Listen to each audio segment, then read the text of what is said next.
Do it or ditch it time has arrived. This is where we take a look at an attraction or experience in Disney parks from coast to coast, and we decide whether or not it's worth doing or giving up entirely. Today, it's all about Mission Space at Epcot. Is it worth your vacation time? Guys, Tyler, Katrina, and Garrett all joining us for this segment to talk about whether or not Mission Space is worth your time. I will say that we sent it on out to the Kingdom Report audience and said, what do you guys think? We took a poll, and they came back with these results. They said, if Mission Space is worth their Epcot vacation time, 63% said no, 37% said yes. So overwhelmingly, we have a big old no in terms of whether or not people sort of include this in their Epcot day. Tyler and Katrina, I know, and we'll start with you, that you both recently experienced this for the first time on a trip. I don't know how that... He's been on it before. I've never been on it. So this is your first time. What did you think? It was my first time because Kurt was so persuasive and said I had to go ride it. I did not do orange though. I did like the green, right? The lesser of the intensity. I did the baby one. Right. I didn't like it. It was just it was okay. It was just like silly. I was like looking forward to it because I was like commander and I was like, yeah, and like, I'm gonna command. Like, ready. And then doesn't mean anything. Didn't mean anything. I was really sad. I feel that if you are I'm a no. I don't think you should spend any time at this attraction ever. But unless ever, what I was about to say is you are a thrill seeker. If you're a thrill seeker and you want to have like an extreme experience, bro, then you should maybe check this ride out. Because and don't eat before. And yeah, don't eat before. But yeah, bro. For me personally, I don't want to go on the orange side. I don't care. I don't need to be spun around in a circle. And on the green side, it's just boring. Mm-hmm. The green side is just a boring attraction. I mean, you watch a pre-show and then you sit down and like, yeah, Garrett's doing the little movements right now. Like you just go back and forth and that's it. I mean, and then they say, hey, it's going to be interactive. And like the people that we were with were like getting all confused. Like, oh wait, so you're the commander? I'm the navigator? Like, and it was like this confusing thing for them. And I just wanted to shake them and be like, it means nothing. It means nothing. And they say, you know, okay, now everybody press left on the control stick at the same time, and then everybody does it. And I don't think there would be anything different if we didn't do it. I don't think those controls actually do anything. Like Smuggler's Run. Oh. Well, I actually think Smuggler's Run is actually more I would say Smuggler's Run is a better ride than this ride, personally. Interesting. And that's saying a lot. But that's my takeaway. If you're a thrill enthusiast, go and check it out. But if you are not into the thrill rides, or if you don't care that much, there's so many better things to do in Walt Disney World, and especially at Epcot. I mean, there's a whole world out there. Yeah. So there's Mexico right around there. Just go to Mexico and just stay there in the tequila area. Right. Yeah, that's get classy. I'm going to say that's a journey to another planet all on its own. Stopping off there, and certainly Mission Space is something that has gone through a few revisions over time. Used to be sort of hosted by Gary Sinise, Lieutenant Dan from Forrest Gump, and has most recently, I think, about a year and a half ago, ended up getting replaced entirely with a whole new sort of re-theme for not only the Capcom and the video and the commanders and the people that sort of run your mission from the ground. And as we take a look at some of the video here of that pre-show, I mean, things have changed a little bit. Things have gotten different in terms of the overall mission. It used to be to Mars. Now, as I understand it, green side at least goes sort of as a shot across the planet Earth, a shot across the globe, so you get to see things just above Earth, so it's kind of like soaring over the world, if you will. But it is one of those things that has changed just a little bit over time. I know that this attraction has also been steeped in controversy as the more intense side, which used to be the only side that was available, the more intense experience well, people weren't heeding the warnings, and if they had, say perhaps high blood pressure, or they had issues with their heart or something like that, they weren't heeding the warnings, and some people were either getting off this attraction very sick and feeling very ill. Some people even passed away due to some accelerated feelings within them because of this attraction.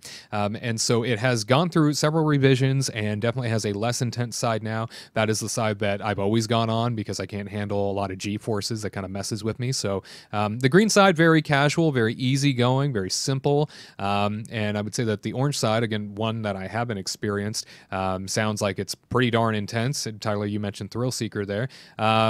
Garrett, have you ever been on the orange side?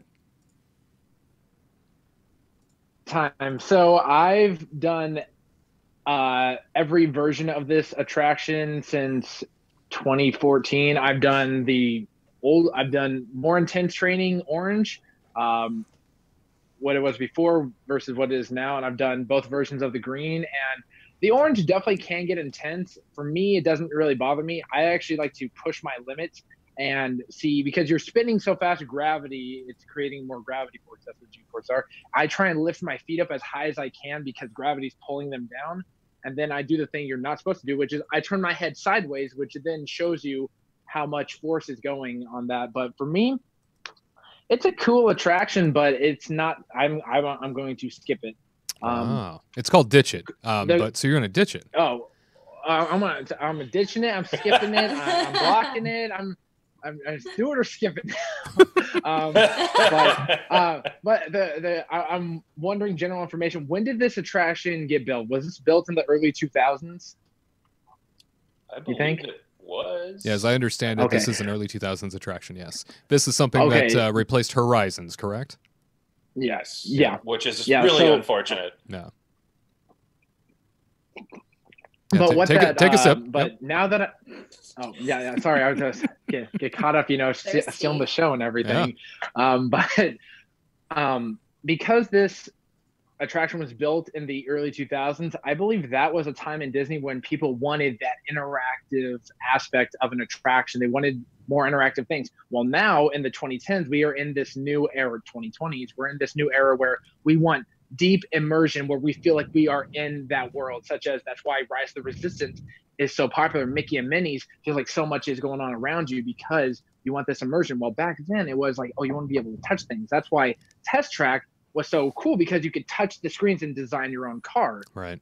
But when I used to work at Epcot, sometimes I would take either a van or a bus to get to my location, and you see how much room they have back there. I think what they need to do is tear it all up, design a new mission ride, and team up with SpaceX and Elon Musk, get him in there, and design something truly incredible. Because with the way space travel is going, we are eventually leading to living on the moon and landing on Mars.